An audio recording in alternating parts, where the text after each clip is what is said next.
O medo de desenvolver a Covid-19 pode causar crises de ansiedade durante a flexibilização da quarentena. Tem gente que ainda não se sente seguro em retomar a rotina e pode até ter crises graves. Aí eu te pergunto, como lidar com isso? A Mônica Arruda conversou com especialistas e agora você vai ter dicas importantes na reportagem. Balança. As crises de ansiedade voltaram com a pandemia. Tive 3 crises. Uma, assim, de falta de ar e fiquei toda trêmula, o corpo inteiro tremia.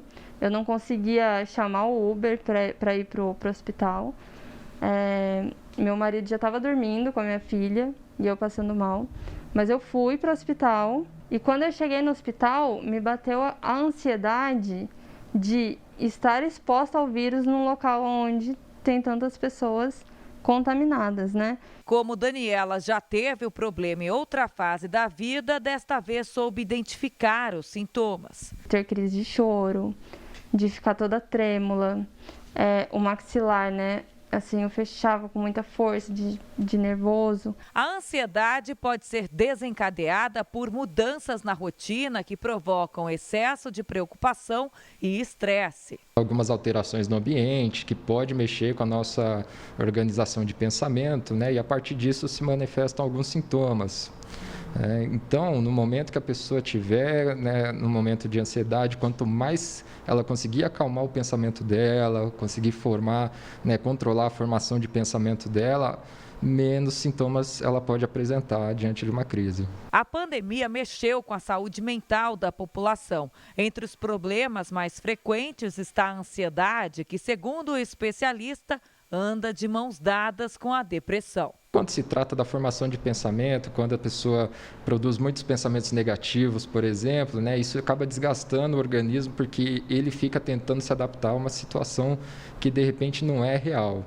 Não que a situação da pandemia não seja real, mas para algumas pessoas isso acaba vindo de forma muito mais ampla, muito mais amplificada do que realmente é. Então, a pessoa com pensamentos ansiosos, negativos, por exemplo, ela pode passar a desencadear também alguns sintomas de depressão, por exemplo. Segundo a Organização Mundial da Saúde, o Brasil tem o maior número de pessoas ansiosas do mundo. São 18,6 milhões de brasileiros. Isso representa 9,3% da população. O isolamento social e a disseminação da Covid-19 têm provocado esse transtorno em muita gente.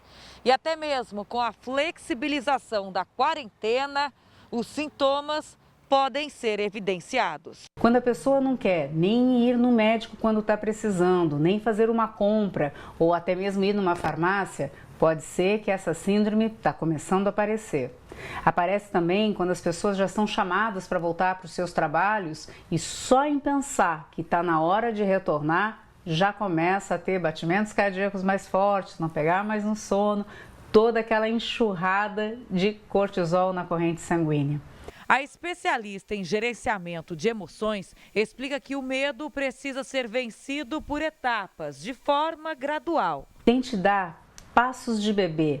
Dá uma volta no quarteirão de carro, tenta pensar se realmente tá sendo feito todos os protocolos de segurança, tenta trazer para o racional, porque o nosso medo ele vai para o irracional. Eles são emoções e muitas vezes essa emoção ela vai gerando pensamentos que a gente não sabe nem se é verdade ou não. Aprender a lidar com os sintomas é fundamental para conseguir controlar e diminuir o nível de ansiedade. É você colocar exercícios físicos no teu dia a dia, ouvir músicas que você gosta, fotos, que te lembrem de momentos felizes que você já viveu, principalmente fazer coisas manuais, seja amassar um pão, seja fazer um crochê, seja fazer uma arte. E outra recomendação é fazer uma autoanálise. Tem que se conhecer, E cada dia, para quem vive com ansiedade, cada dia é um dia diferente do outro. Eu tive crises fortíssimas de dor de cabeça,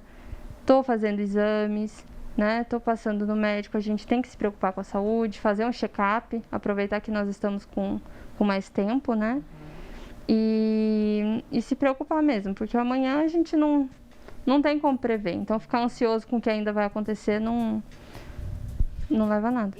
Nós temos que aprender a descansar.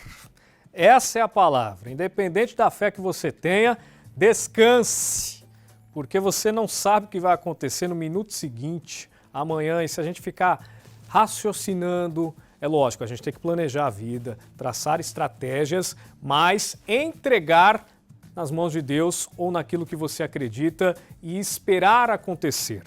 Aquele que fica se antecedendo sempre cria preocupação e isso reflete automaticamente na sua saúde mental e no seu dia a dia e nas tarefas que você executa. Descanse.